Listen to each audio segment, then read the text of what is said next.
Okay. Om Asatoma Sadgamaya Tamasoma Jyotirgamaya Mrityoma Amritam Gamaya Om Shanti Shanti Shanti. We start a discussion with the Vedas.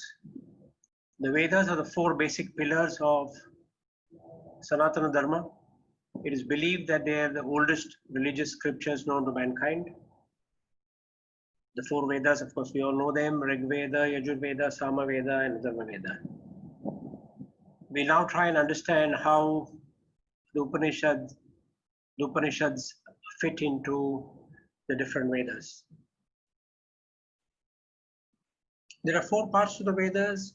You have the mantras, then you have the Brahmanas, which is the explanation to the mantras, Aranyakas, or the philosophies behind rituals and sacrifices, and the Upanishads, the Vedic knowledge, knowledge of self and Atman. Ours may be the only religion which offers three alternate routes to attain moksha or enlightenment. The first is Bhakti Yoga, which is through devotion, love of God, prayer, and surrender. Then you have Karma Yoga through selfless work, duty, and action performed without expectation of any benefits, and honest service to the Lord and mankind. And third is the Jnana Yoga through spiritual knowledge and realization of the self. Upanishads provide this route. What are the Upanishads? The Upanishads are believed to be the highest level of knowledge in the universe. But there are about 108 Upanishads known, accepted. Maybe there are some more which have been written, but the 108 are the ones which are known and accepted Upanishads. They contain all the knowledge which is contained in the Upanishads combined together is called the Vedanta. A Vedanta literally means towards the end of the Vedas. That is the last part of the Vedas.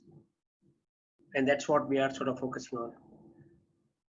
The first Upanishad is believed to be written around 3,000 years ago.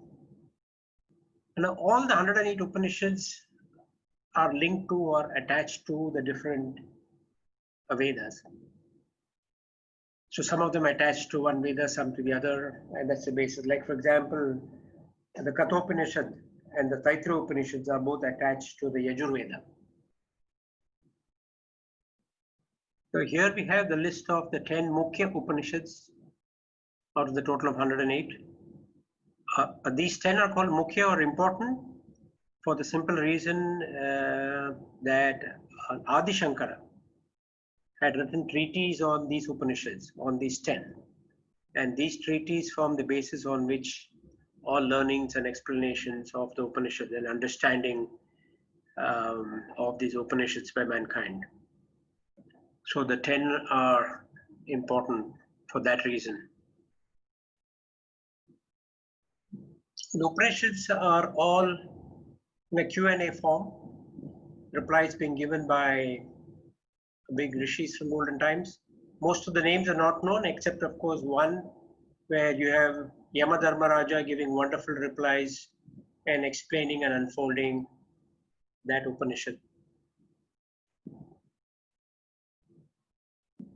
So what does the Upanishad explains? It says there is one God who is Paramatma. He is the creator of the whole world, including the cosmic world.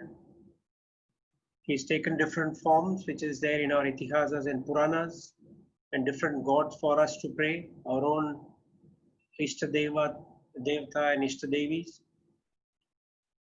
The Paramatma took many avatars, as we are all aware. The Paramatma took the root of Param Brahma, that is a formless spirit that pervades every single living and non-living being. The Upanishad helps us to understand and discover the Brahman within us, that is Atman. It shows us there are three aspects of a human being. You have the body and the mind and the intellect, and on top of that, you have your true self.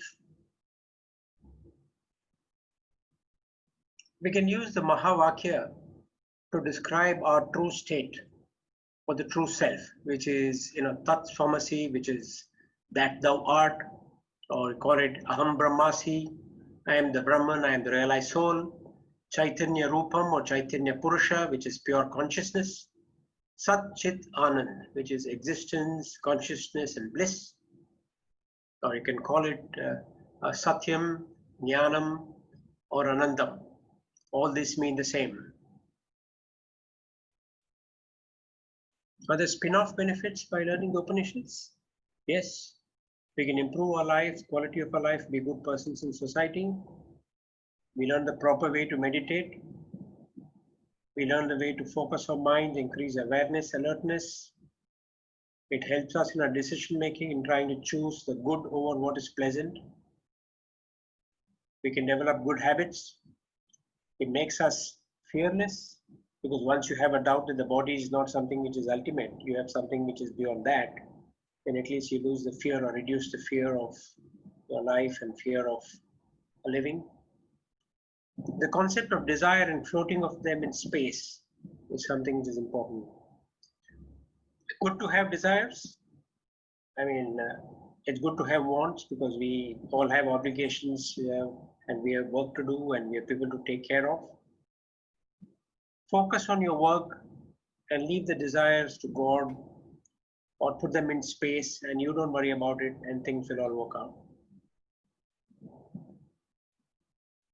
The Upanishads helps us to reveal the secret, or it gives a step-by-step approach, maybe a scientific approach, to understand the truth. It uses deductive logic, inferences based on comparison, negation or negative proposition, introspection, or sambandha, or analyzing the relationship that exists in different orders of reality. Using all these techniques, we find our true self, or pure consciousness. There's a saying which goes from Adi Shankara, a brief extract is here below. Na dukham, na sukham, na jananam, na maranam, chidananda rupam, shivogam, shivogam. Okay, guys, thanks a lot.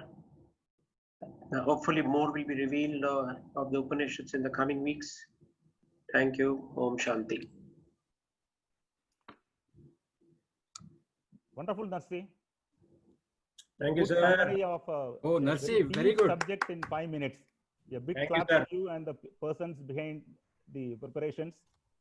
And first class, I think people should, I think such topics should come again and again to see that we are able to understand each Upanishad we can take one by one also. Wonderful attempt. I think we look forward to seeing you again and again now. So now you have joined the gang of wow. Narsi, superb delivery here. So much. Yeah. The flow is so good and the slides were so informative. Thank you. Very nice it was. So now it is time It was for easy to prepare the Very slide. well researched. It was easy to prepare the slides. Very well To fit everything in about 5 to 7 minutes was a problem. I had to redo twice to ensure that it doesn't take too long. If there is a question answer session, it will go on for hours together because the topic is like that. So yet another family talent discovered. Yes. Narsi, can you share the presentation? Yeah, it will come. Yeah. Anyway,